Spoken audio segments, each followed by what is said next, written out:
Inhumans stars feel vindicated by reaction to Medusa hair effects. We chat with Inhumans stars Surinder Swan and Anson Mount about the joyful relief felt after screening footage of Medusa's hair.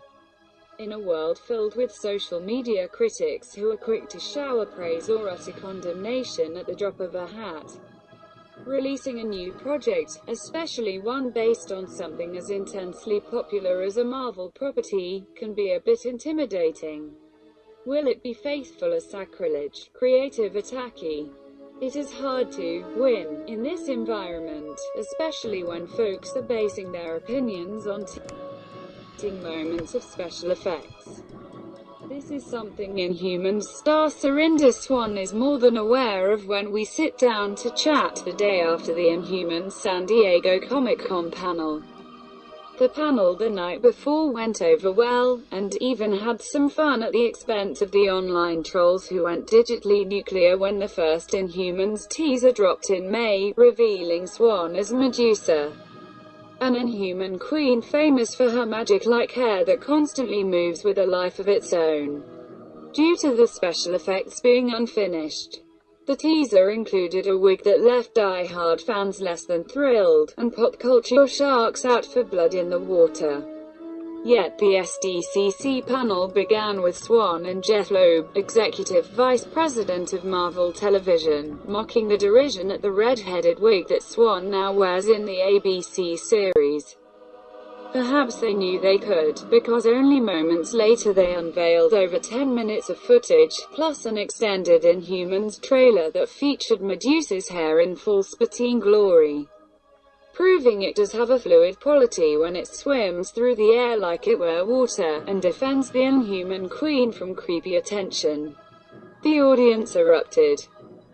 Thus when I sat down with Swan and Anson Mount, who plays the silent but regal Inhuman king, Black Bolt, I had to ask if there was any vindication the night before after all the online complaints.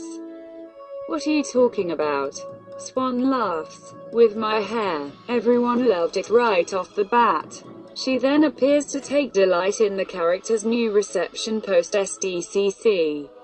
She says, "Yeah? It was really incredible to have Marvel back us up in that way.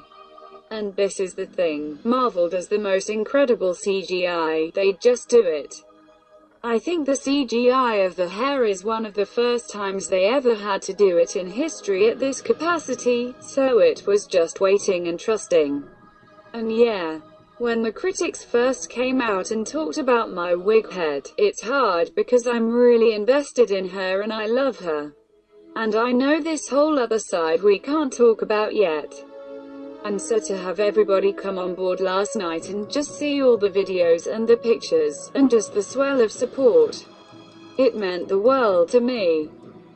Anson Mount, who is no stranger to fervent fan communities after appearing on AMC's Hell on Wheels, could relate to experiencing the intensity of a scrutinizing spotlight within mere seconds. When the first trailer came out, I think I had my performance criticized in one review of the trailer, of which I was on screen for maybe 6 seconds. Mount shrugs with a smirk. "I mean, what do they see? But it's just in the digital age when anybody can be in the news media," which I say with air quotes. "People are so eager to be a critic, or to leave impressions about something, they're willing to roll the dice. And that's not journalism." Mount also credits digital media, who has been working for months on all the special effects in Inhumans, including Medusa's hair, which has only just begun to wrap its way onto fans' screens. Swan reflects on this, as well as the thrill of seeing fans finally embrace her interpretation of the superheroine Fantastic Four. She's been with the X-Men. She's one of the most diverse Marvel characters across the whole universe. So how do I bring her in this tiny slice with new technology in Hawaii, in a way that people haven't seen before, and make them feel like I represented someone they have loved properly? It's terrifying. So when I read those things sometimes, I'm like, oh my god. I'm so sorry, I promise we're trying, so yeah. Last night I went home with the biggest smile on my face and just felt like $1,000,000.